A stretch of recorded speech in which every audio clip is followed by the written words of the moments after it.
BTV ఇది మీ TV. నా పేరు తుమ్మపాల హరిశంకర్. నేను విశాఖపట్నంలో వచ్చాను, ఎసరాయవరం మండలం.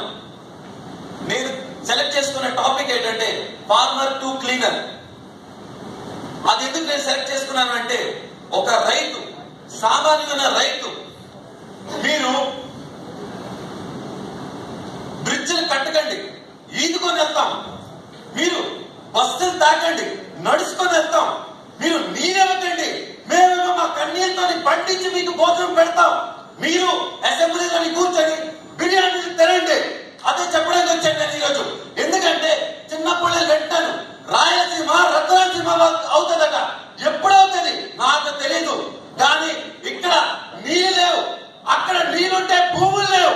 ఎక్కడంటే సీమాంధ్రలో భూములు తీసుకుంటారు, మీరు ల్యాండ్ ఎక్వైజేషన్ యాక్ట్ లో మీరు భూములు తీసుకుంటుంటే రైతులు ఏం పండిస్తారు? ఒక ఎకరంలోని 50,000 సంపాదిస్తాడు ఒక సంవత్సరంకి ఒక రైతు. ఆ 50,000తో ఏం చేస్తాడు? ఇష్టంతోనే అక్కడ పండిస్తున్నాడు, కానీ వాడేమో ఇష్టం కష్టం రెండు పెట్టి నరకం చూస్తున్నాడు. ఈ రాజకీయ నాయకులు ఉండిన భూమి కాగితాలేమో బ్యాంకుల్లో పెట్టేసి రుణమాఫీలు చేస్తారని చెప్పారు, కానీ రుణమాఫీ చేయలేదు. ఎందుకు చేయలేదు అడుగుతుంటే మీరెవరయ్యా అడగడానికి అని అంటా ఉన్నారు. ఈ రోజు జనసేన అనుకునే ఒక పార్టీ నిర్మించి పవన్ కళ్యాణ్ అడుగుతా ఉన్నారు. పవన్ కళ్యాణ్ అడగకూడదు, మనం అడగాలి. ఎందుకంటే మనందరం సేన, వీఆర్ సేన. మనం ఎందుకు అడగాలంటే, పవన్ కళ్యాణ్ 2019 లో వస్తారు, సీఎం అవుతారు, అడుగుతారు అని కాదు. పవన్ కళ్యాణ్ ఎందుకు చూస్తా ఉన్నారు, మనం అడగాలి. తప్పు జరుగుతుంది అంటే నిలదీయండి, సమాధానం చెప్పకపోతే వీడియోలు చేసి పోస్ట్ చేయండి. మీరు ఐటీ సపోర్ట్ ఇస్తాం.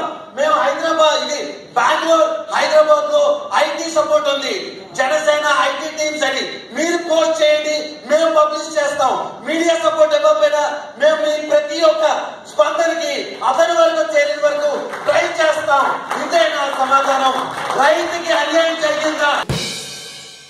మీకు గనక ఈ వీడియో నచ్చినట్లయితే మన ఫ్రెండ్స్ అందరికీ షేర్ చేయండి. మీ బీటీవీని సబ్స్క్రైబ్ చేయండి ప్లీజ్. బీటీవీ ఇది మీ టీవీ.